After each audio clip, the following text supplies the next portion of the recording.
ఇది నిజంగానే రాజకీయ పార్టీనా లేక సోషల్ మీడియా సెటరికల్ ఉద్యమమా? ఎందుకు ఒక్కసారిగా లక్షలాది మంది యువత ఈ పేరును ట్రెండ్ చేస్తున్నారు? ఇప్పుడు దేశవ్యాప్తంగా ఇదే చర్చ. కాంగ్రెస్ జనతా పార్టీ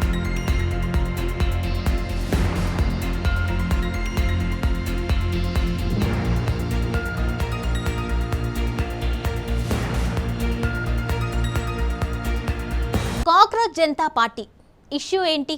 ఇప్పుడు దేశవ్యాప్తంగా సోషల్ మీడియాలో ఒక్కసారిగా వైరల్ అవుతున్న పేరు కాంగ్రెస్ జనతా పార్టీ లేదా కాంగ్రెస్ జనతా పార్టీ పేరు వినగానే చాలా మందికి ఇది జోక్లా అనిపిస్తుంది. మరికొందరికి ఇది మీమ్ పార్టీలా కనిపిస్తుంది. కానీ సోషల్ మీడియాలో ఈ పేరు చుట్టూ జరుగుతున్న చర్చ మాత్రం ఇప్పుడు జాతీయ స్థాయికి చేరింది. అసలు ఈ కాంగ్రెస్ జనతా పార్టీ అంటే ఏంటి? ఇది నిజంగానే రాజకీయ పార్టీనా లేక సోషల్ మీడియా సెటరికల్ ఉద్యమమా? ఎందుకు ఒక్కసారిగా లక్షలాది మంది యువత ఈ పేరును ట్రెండ్ చేస్తున్నారు? ఇప్పుడు దేశవ్యాప్తంగా ఇదే చర్చ. కాంగ్రెస్ జనతా పార్టీ లేదా సంక్షిప్తంగా సీజేపీ అనేది మొదట సోషల్ మీడియాలో సెటైర్గా ప్రారంభమైన ఒక డిజిటల్ ఉద్యమం. ఉద్యోగాలు లేక ఇబ్బందులు పడుతున్న యువతను కాక్రోచెస్తో పోల్చారు అనే వివాదాస్పద వ్యాఖ్యల తర్వాత ఈ ఉద్యమం వేగంగా వైరల్ అయింది.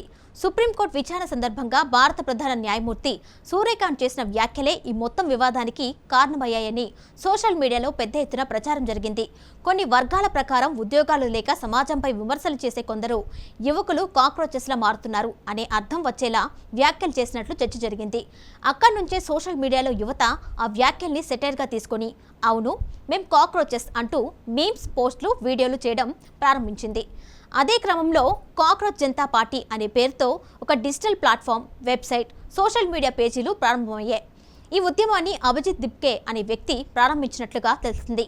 అతను అమెరికాలోని పిఆర్ స్టూడెంట్ అని సోషల్ మీడియా ద్వారా ఈ ఉద్యమాన్ని ప్రారంభించాడు అని పలు నివేదికలు చెబుతున్నాయి.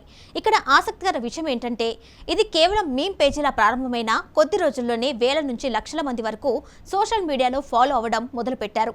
ముఖ్యంగా నిరుద్యోగ యువత, సోషల్ మీడియా యూజర్లు, రాజకీయ వ్యవస్థపై అసంతృప్తిగా ఉన్నవారు ఈ ట్రెండ్కు పెద్ద ఎత్తున మద్దతిస్తున్నారు.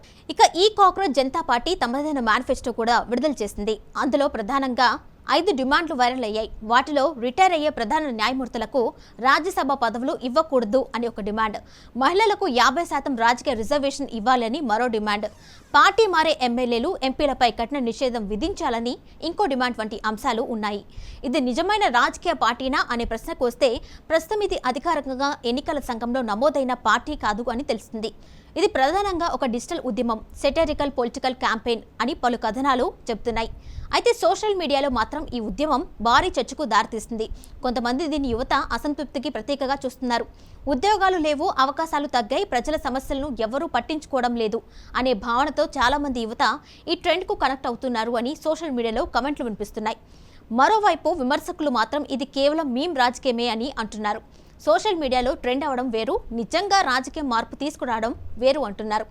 కొందరు ఇది యువత ఆవేదనను వినోదంగా మార్చేస్తుంది అని కూడా విమర్శిస్తున్నారు. ఇక కొన్ని రాజకీయ నాయకులు కూడా సోషల్ మీడియాలో ఈ కాంగ్రెస్ జనతా పార్టీ పోస్టులపై స్పందించడం మరింత చర్చకు దారితీసింది. సోషల్ మీడియా యుగంలో ఇప్పుడు రాజకీయాలు కూడా పూర్తిగా మారిపోతున్నాయి అనే నిపుణులు చెబుతున్నారు. ఒకప్పుడు పార్టీలు గ్రౌండ్లో ప్రారంభమయ్యేవి. ఇప్పుడు ఒక హ్యాష్ ట్యాగ్తోనే ఉద్యమాలు మొదలవుతున్నాయి. మీమ్లు, వైరల్ వీడియోలు, సెటరికల్ పోస్టులే రాజకీయ చర్చలకు కారణమవుతున్నాయి.